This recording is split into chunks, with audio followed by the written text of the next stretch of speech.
তৈরি পোশাকে নতুন সম্ভাবনার দুয়ার খুলছে যুক্তরাষ্ট্র ও ইউরোপীয় ইউনিয়নভুক্ত দেশগুলোতে। চলতি অর্থবছরের প্রথম 6 মাসে রপ্তানি প্রবৃদ্ধি প্রায় 2,000 কোটি টাকা। এদিকে প্রত্যক্ষ বিদেশি বিনিয়োগ চলতি অর্থবছরের প্রথম প্রান্তিকে 71% কমেছে। সঙ্গে আলোচনা করব শেয়ার বাজারের বিনিয়োগ লেনদেন নিয়েও, থাকছে বন্দর ও হাটের খবর ও সপ্তাহ শেষের ভাগশেষ আয়োজন। আপনাদের সাথে আছি আমি তানজিম শাফিন। তৈরি পোশাক খাতে নতুন সম্ভাবনার দুয়ার খুলেছে যুক্তরাষ্ট্র ও ইউরোপীয় ইউনিয়নভুক্ত দেশগুলোতে। শুধু ইউতেই জুলাই থেকে টানা 4 মাস প্রবৃদ্ধি বেড়েছে। যুক্তরাষ্ট্রের নতুন প্রেসিডেন্ট ডোনাল্ড ট্রাম্প চীনা পণ্যে নতুন শুল্ক বসানোর কথা বলেছেন, আর তাতেই দেশীয় কারখানাগুলোতে ভালো ক্রয় আদেশ বাড়তে পারে। এ নিয়ে আমরা দেখে নিতে চাই যে পরিসংখ্যান বিগত কয়েক অর্থ বছরের এবং চলতি অর্থ বছরের প্রথম 6 মাসের, যেখানে দেখছি 2024-25 অর্থ বছরের জুলাই থেকে ডিসেম্বর পর্যন্তই $19 বিলিয়ন বেশি তৈরি পোশাক রপ্তানি হয়েছে, যেটি টাকার অঙ্কে $1,988 কোটি। 2023-24 অর্থ বছরে মোট $36 বিলিয়ন রপ্তানি হয়েছিল, 2022-23-এ $38 বিলিয়ন, 2021-22-এ $42 বিলিয়ন এবং 20-21-এ 31 ও 19-20-এ $27 বিলিয়ন বেশি তৈরি পোশাক রপ্তানি হয়েছিল। তবে আমরা যেটি দেখছি 2023-24 অর্থ বছরের $36 বিলিয়ন ছিল, যেটি আমরা টাকা আমরা যদি কোটির হিসেবে যাই তাহলে আমরা দেখব যে 3,615 কোটি। ইতিমধ্যেই তার অর্ধেকের বেশি পেরিয়ে গেছে প্রথম 6 মাসে। আমরা একটু দেখে নিতে চাই যে তুলনামূলকভাবে কি মাত্রায় ইউরোপীয় ইউনিয়ন এবং যুক্তরাষ্ট্রে তৈরি পোশাকের রপ্তানি বেড়েছে। আমরা সেটি পরিসংখ্যানের মাধ্যমে দেখতে পাই। ইউরোপীয় ইউনিয়নে গত নভেম্বরে $123 কোটি পণ্য রপ্তানি হয়েছিল, যেটি নভেম্বর 2024-এ $153 কোটি উন্নীত হয়। অর্থাৎ সেখানে আমরা দেখছি যে প্রায় $30 কোটি বেশি রপ্তানি হয়েছে ইউরোপীয় ইউনিয়নে।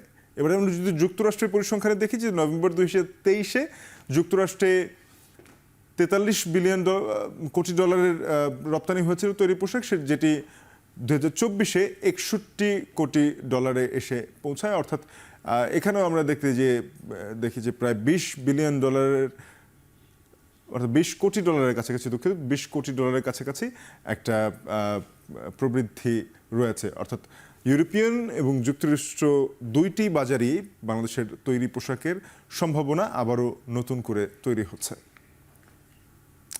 জানেন যে চলতি অর্থ বছরের শুরুর কয়েক মাস বাংলাদেশে রাজনৈতিক পট পরিবর্তন এবং পুনর্গঠনের মধ্য দিয়ে যেতে হয়েছে। আইন শৃঙ্খলা পরিস্থিতির কিছুটা অবনতির ফলে বিদেশি বিনিয়োগ আগের চেয়ে অনেকটাই কমেছে এই অর্থ বছরের প্রথম প্রান্তিকে। আমরা যদি সেই পরিসংখ্যানটি দেখতে যাই যে প্রত্যক্ষ বিদেশি বিনিয়োগ বা ফরেন ডিরেক্ট ইনভেস্টমেন্ট, এফডিআই যেটাকে আমরা বলি সহজ ভাষায়, সেখানে অনেকটাই ঝিমিয়ে গেছে বলা চলে এই প্রথম 3 মাসে। তবে এই প্রথম প্রান্তিকের পরপরই কিন্তু পরিস্থিতির উন্নতি হয়েছে। আইন শৃঙ্খলা পরিস্থিতি বর্তমানে একেবারেই স্বাভাবিক। তো এখানে নতুন করে আসলে বিনিয়োগ বাড়ার সম্ভাবনাও থেকে যাচ্ছে। আমরা দেখছি যে 2024-25 অর্থ বছরের প্রথম প্রান্তিকে $10 কোটি মতো বিদেশি বিনিয়োগ এসেছে। 2023-24 অর্থ বছরে যেটি মোট বিনিয়োগ এসেছিল 12 মাসে, সেটি হলো $146 কোটি, এবং 2022-23-এ $160 কোটি, প্রায় $161 কোটি মতো। 2021-22-এ $172 কোটি, 2020-21-এ $132 কোটি এবং 2019-20-এ ছিল $120 কোটি এফডিআই।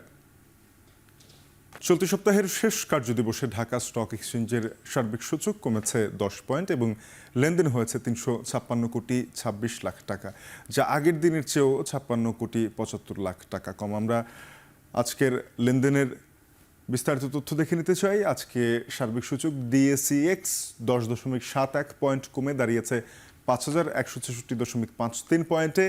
লেনদেন হয়েছে 356 কোটি 26 লাখ টাকার, যেটি গত দিনের তুলনায় 56 কোটি টাকার বেশি কম। এছাড়া দর পরিবর্তনে বেশিরভাগ প্রতিষ্ঠানের শেয়ার দর কমেছে। 204টি প্রতিষ্ঠান শেয়ার দর হারিয়েছে, দর বেড়েছে 105টি প্রতিষ্ঠানের শেয়ারের, এবং দর অপরিবর্তিত থেকেছে 89টি প্রতিষ্ঠানের শেয়ারে। এদিকে চলতি সপ্তাহে 5 কার্যদিবসেই ডিএসইর সার্বিক সূচক বেড়েছে 32 পয়েন্টের মতো, অর্থাৎ 5 কার্যদিবস মিলিয়ে মূলধন বেড়েছে 3,500 কোটি টাকার মতো। আমরা এই সপ্তাহের লেনদেনের যে চিত্র সেটিও দেখে নিতে চাই। পুরো সপ্তাহের 5 কার্যদিবসের মধ্যে আমরা দেখছি যে 2 কার্যদিবসে, অর্থাৎ শেষ দুদিন শেয়ার বাজারের প্রধান সূচক কমেছে প্রায় ৩৫ পয়েন্ট, তবে এর আগের কয়েকদিনে সূচক ছিল ইতিবাচক প্রবণতায় এবং এ সপ্তাহে আমরা দেখছি গত সপ্তাহের সাথে যদি আমরা তুলনা করি তাহলে লেনদেনও কিছুটা বেড়েছে। ৫০০ কোটি টাকা ছুঁই ছুঁই লেনদেন হয়েছিল মঙ্গলবারে এবং এরপর থেকে আবারও কিছুটা কমে এসেছে লেনদেনের মধ্যে। আমরা দেখছি সপ্তাহ শুরুতে বাজার মূলধন ছিল ৬,৫৮,৩৮৫ কোটি টাকা, যেটি সপ্তাহ শেষে ৬,৬০,৫৮৭ কোটি টাকায় দাঁড়িয়েছে, অর্থাৎ ৩,৫০০ কোটি টাকার মতো বাজার মূলধন বেড়েছে এই সপ্তাহে। দেশের আরেক পুঁজিবাজার চট্টগ্রাম স্টক এক্সচেঞ্জে চলতি সপ্তাহের শেষ দিনে সার্বিক সূচক সিএএসপিআই কমেছে ৬৯ পয়েন্ট এবং লেনদেন হয়েছে ৫,৬৭,০০,০০০ টাকার মতো, যা আগের দিনের তুলনায় ২৩ লাখ টাকা বেশি। অর্থাৎ আমরা দেখছি যে চট্টগ্রাম স্টক এক্সচেঞ্জে লেনদেনের পরিমাণ দিন দিন বাড়ছে, সেটি একটি ইতিবাচক বিষয় বাজার বিশ্লেষকরা বলছেন। তবে আজকের দিনের সূচক ছিল পড়তি ৬৯.৩৯ পয়েন্ট কমেছে সূচক, দাঁড়িয়েছে ১৪,৪৪৯.০৫ পয়েন্টে। লেনদেন ৫,৬৭,০০,০০০ টাকা, ২৩ লাখ টাকা বেশি গতদিনের তুলনায়। তবে বেশিরভাগ প্রতিষ্ঠান শেয়ার দর হারিয়েছে, দর কমেছে ১০৪টি প্রতিষ্ঠানের শেয়ারের, দর বেড়েছে ৫৯টি প্রতিষ্ঠানের এবং দর অপরিবর্তিত থেকেছে ২৯টি প্রতিষ্ঠানের শেয়ারের।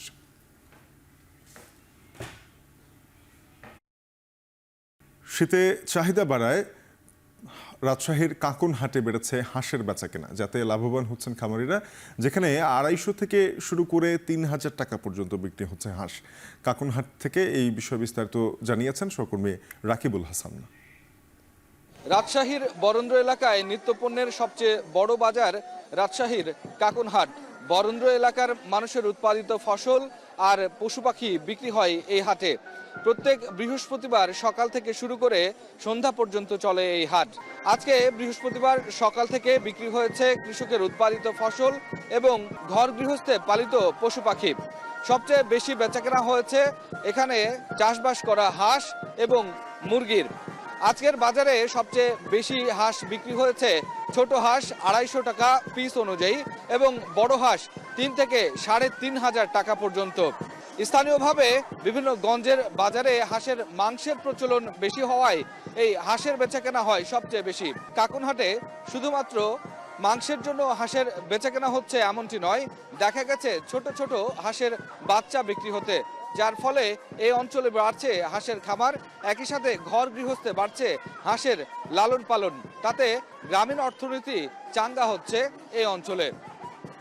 রাকিবুল হাসান, এখন কাকনহাট। জামালপুরের ধানের বাজারে হঠাৎ করেই কমেছে দাম। প্রতি মণ ধানে দাম কমেছে ৫০ থেকে ১০০ টাকা পর্যন্ত। এ বিষয়ে ধানের হাট থেকে বিস্তারিত জানিয়েছেন সহকর্মী জুয়েল রানা। দেশের বাইরে থেকে চাল আমদানির খবরে হঠাৎই জামালপুরের বাজারগুলোতে ধানের দাম কমে গিয়েছে। প্রতি মণ ধান কমেছে ২০ থেকে ১০০ টাকা পর্যন্ত কমে যাওয়ার খবর আমরা পেয়েছি। আজকে আমি যে হাটটি রয়েছে এটি হচ্ছে জামালপুর সদর উপজেলার কেন্দুয়া কালীবাড়ির ঐতিহ্যবাহী ১০০ বছরের পুরনো একটি হাট। এই হাটে ১৫ থেকে ১ কোটি টাকার ধান কেনাবেচা হয়ে থাকে বলে ব্যবসায়ীরা জানিয়েছে। আজকে যদি আমি ধানের দাম বলি তাহলে আজকে এখানে বিধান ৪৯ ধান বিক্রি হচ্ছে ১৫৮০ থেকে ১৬০০ টাকা পর্যন্ত, বিধান ২৯, বিধান ২৯, ২৮ এই জাতের ধানগুলো বিক্রি হচ্ছে ১৫৮০ থেকে ১৬২০ টাকা পর্যন্ত বিক্রি হওয়ার খবর পেয়েছে। অর্থাৎ গত সপ্তাহে কিন্তু এই বিধান ৪৯, বিধান ২৮, ২৯ এই জাতের ধানগুলো বিক্রি হয়েছে ১৬৫০ পর্যন্ত আমরা বিক্রির খবর কিন্তু ব্যবসায়ীদের কাছ থেকে জানতে পেরেছি। আর আজকে আমি খোলা বাজার খোঁজ নিয়েছি, খোলা বাজারে গিয়ে দেখেছি প্রতি কেজি বিধান ২৯-এর যে চাল রয়েছে, ২৮ ধানের যে চাল রয়েছে সেই চাল বিক্রি হচ্ছে ৬৩ থেকে ৬৪ টাকা কেজি দরে। স্বর্ণা 5 চাল বিক্রি হচ্ছে ৬০ টাকা কেজি দরে। অর্থাৎ গত এক সপ্তাহের আগেও কিন্তু সেই চালগুলো ২ টাকা ৩ টাকা বেশি দরে কিন্তু বিক্রি হয়েছে। এই ছিল জামালপুর থেকে ধান এবং চালের দামের সর্বশেষ তথ্য। এদিকে সপ্তাহের ব্যবধানে খুলনায় ৫০ থেকে ১০০ টাকা পর্যন্ত কমেছে চাষের মাছের দাম, তবে ৫০ টাকা বাড়তি দামে বিক্রি হচ্ছে সামুদ্রিক মাছ। এ নিয়ে আরও জানাতে নগরীর সন্ধ্যা বাজার থেকে যুক্ত হয়েছেন সহকর্মী রামিম চৌধুরী। রামিম, জানাবে যে বাজারে কোন মাছের দাম কেমন, সরবরাহ কেমন, সামুদ্রিক মাছের দাম বাড়ার কারণ হিসেবে ব্যবসায়ীরা কি জানাচ্ছেন? শাফিন, মূলত কিন্তু বাজারে চাষের মাছে বেশ ছেয়ে আছে বললে চলে। তবে সামুদ্রিক মাছের পরিমাণ কিন্তু খুবই কম রয়েছে, তবে সামুদ্রিক মাছ কিন্তু বাজারে আছে। তবে যেসব মাছ আছে তার কিন্তু মোটামুটি একটু বেশি দামেই কিন্তু সামুদ্রিক মাছ বিক্রি হচ্ছে। আপনি এই মুহূর্তে যদি আপনাকে একটু দেখায় যে এখানে কিন্তু সামুদ্রিক মাছ রয়েছে এবং রূপচাঁদা মাছ রয়েছে। এখানে রূপচাঁদা মাছ কিন্তু আজকে 900 টাকা থেকে শুরু করে 1200 টাকা পর্যন্ত প্রতি কেজি মাছ কিন্তু বিক্রি করা হচ্ছে। এর পাশাপাশি রয়েছে কিন্তু ইলিশ মাছ। ইলিশ মাছ কিন্তু আজকে প্রতি কেজি ইলিশ মাছ কিন্তু বিক্রি করা হচ্ছে প্রায় কেজি সাইজের যেটি সেটি কিন্তু 3000 থেকে 3500 টাকার মধ্যে। এখানে কিন্তু ইলিশের দাম কিন্তু অনেকটাই চড়া রয়েছে। এখানকার ব্যবসায়ীরা যেটি বলছেন যে সামুদ্রিক মাছ কিন্তু মূলত তেমন একটা আসছে না বাজারে, সরবরাহ অনেকটাই কম রয়েছে, যার ফলে কিন্তু দাম অনেকটাই বেশি রয়েছে। এখানকার ব্যবসায়ীরা আমাদেরকে সেটাই বলছেন। তবে চাষের মাছের দাম কিন্তু কিছুটা কম রয়েছে বলে ব্যবসায়ীরা আমাদেরকে জানিয়েছেন। তার কারণ হচ্ছে যে বর্তমানে চাষের যে ঘেরগুলো রয়েছে সেখান থেকে কিন্তু মাছ আস্তে আস্তে কিন্তু তোলা হচ্ছে এই সময়টাতে, এবং তোলার সেই সময়ে কিন্তু মাছের যে সরবরাহ চাষের মাছের সেটি কিন্তু কিছুটা বেড়ে যায়, এবং এই চাষের এই মাছের সরবরাহ বাড়ার ফলে কিন্তু দাম কিছুটা কমে এসেছে। আজকে আপনাকে যদি কিছু মাছের দামের কথা বলি, যেমন পাবদা, চাষের যে পাবদা সেটি কিন্তু বিক্রি করা হচ্ছে 500 টাকা, যেটি 600 টাকা করে বিক্রি করা হতো। এর পাশাপাশি 360 বা 70 টাকায় যে রুই বিক্রি করা হতো সেটি কিন্তু আজকে বিক্রি করা হচ্ছে 320 টাকা করে।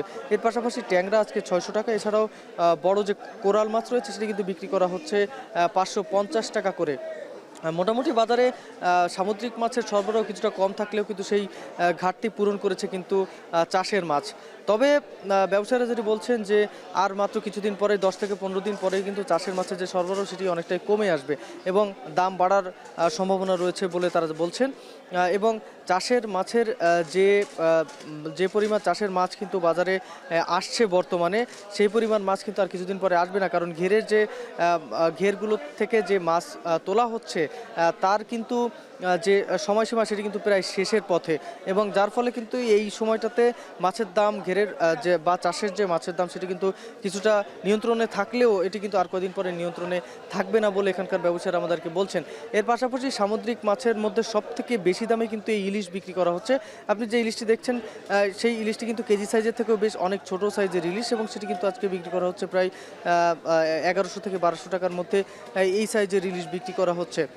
এবং কেজি সাইজের ইলিশ কিন্তু একেবারেই ক্রেতাদের ধরাছোঁয়ার বাইরে, এবং প্রতি পিস ইলিশ কিন্তু 1 কেজি সাইজের প্রতি পিস ইলিশ কিন্তু এখন বিক্রি করা হচ্ছে প্রায় 3000 টাকারও ওপরে।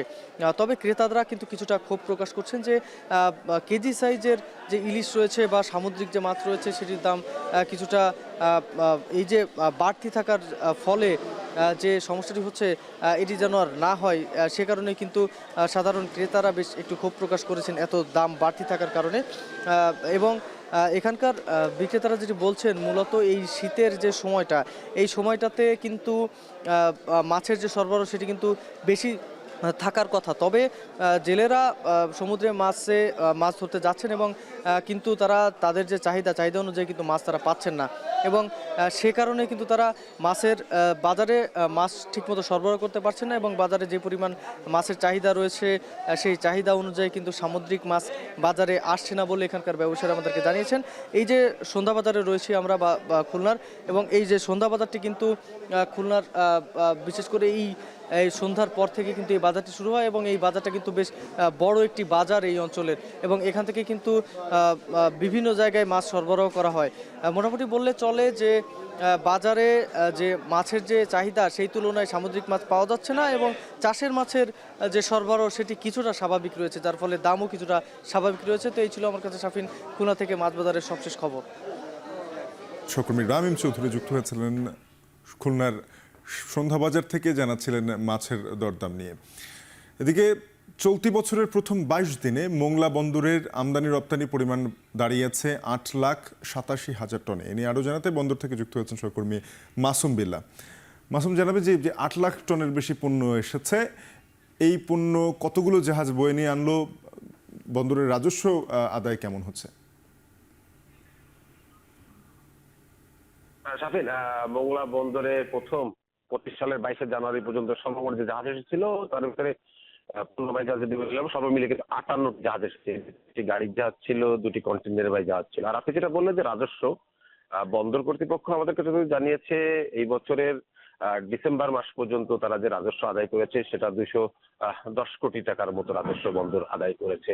অপরদিকে কাস্টম যেটা বলছে এই অর্থ বছরের ডিসেম্বর মাস পর্যন্ত 1585 কোটি টাকার মতো রাজস্ব আদায় করেছে মোংলা কাস্টম। তার একটি তথ্য জানিয়েছে আমদানি রপ্তানি কিছুটা কম হলেও কিন্তু যে পরিমাণ রাজস্ব আদায় হয়েছে এটি সন্তোষজনক বলে জানিয়েছে তারা। এছাড়া আমি যদি আপনাকে বলি এই যে 22 দিনে মোংলা বন্দর থেকে সর্বমোট যে কার্গো হ্যান্ডেলিং হয়েছে কন্টেইনার ইউজ এটা যদি পরিমাণ যদি আপনি জানাতে চাই সেটা হলো যে কার্গো হ্যান্ডেলিং হয়েছে প্রায় 8,76,000 মেট্রিক টনের মতো।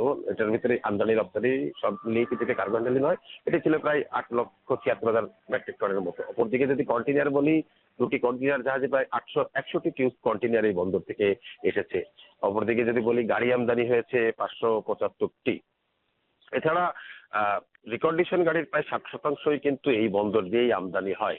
এছাড়া রাজধানী থেকে সড়ক পথে মোংলা বন্দরের দূরত্ব কম হওয়ার কারণে কিন্তু বেশি আমদানিকারকরাই কিন্তু মোংলা বন্দরের দিকে এই ব্যবসায়িকরা কিন্তু ঝুঁকছে, কারণ আমদানি রপ্তানির জন্য সহজ পথ সড়ক পথ রাজধানী থেকে কাছে অর্জনে কিন্তু তারা এই বন্দরের দিকে বেশি ঝুঁকছে। এছাড়া কিন্তু বন্দরে বেশ কিছু উন্নয়ন প্রকল্প যেগুলি বাস্তবায়িত হলে এই বন্দর আরো সম্প্রসারিত হবে, কাজের গতি আরো বাড়বে বলে মনে করছে ব্যবসায়ীরা। অপরদিকে যদি আমি আপনাকে বলি বন্দর সম্প্রসারণ বন্দরের কাজের বেশ কিছু উন্নয়ন প্রকল্প চলছে, তার ভিতরে একটি উন্নয়ন প্রকল্পের ভিতরে একটি রয়েছে ইনারবার ড্রেজিং প্রকল্প। যে প্রকল্পটি যদি বাস্তবায়িত হয় তাহলে কিন্তু বন্দরে যেটিতে সরাসরি 10 মিটার ড্রাফটের জাহাজও হ্যান্ডেলিং করতে পারবে বন্দর কর্তৃপক্ষ। এছাড়া উন্নত মানের কন্টেইনার ইয়ার্ড তৈরির কাজ চলছে। কন্টেইনার ইয়ার্ড তৈরি হলে সবকিছু কিন্তু কন্টেইনার রাখার জায়গা সম্প্রসারিত হবে, ব্যবসায়ীরা অধিক পণ্য আমদানি করে কিন্তু এই বন্দরে রাখতে পারবে। অপরদিকে গাড়ি আমদানিকারকরাও কিন্তু এই বন্দর থেকে বেশ পরিমাণে গাড়ি আমদানি করতে পারছে এবং গাড়ি আমদানির সুযোগ সুবিধা আছে বলে কিন্তু এই বন্দর ব্যবহার করছে ব্যবসায়ীরা। বন্দর উন্নয়নের জন্য কিন্তু মোংলা বন্দরের কর্তৃপক্ষের সম্প্রদায় কিন্তু কাজ করে যাচ্ছে। তো এই ছিল আমার কাছে মোংলা বন্দর থেকে বছরের প্রথম 22 দিনে যে পণ্য আমদানি রপ্তানি হয়েছিল তার সর্বশেষ তথ্য। মোংলা বন্দর থেকে পণ্য আমদানি রপ্তানির খবর জানাচ্ছিলেন সহকর্মী মাসুম বিল্লাহ। এর সাথে শেষ করছি ভাগশেষ। এখন টেলিভিশনের ওয়েবসাইটে দেখতে ভিজিট করুন www.ekhon.tv। যুক্ত থাকুন আমাদের ফেসবুকে facebook.com/tv.ekhon এবং ইউটিউবে সরাসরি দেখতে ভিজিট করুন youtube.com/c/ekhon tv।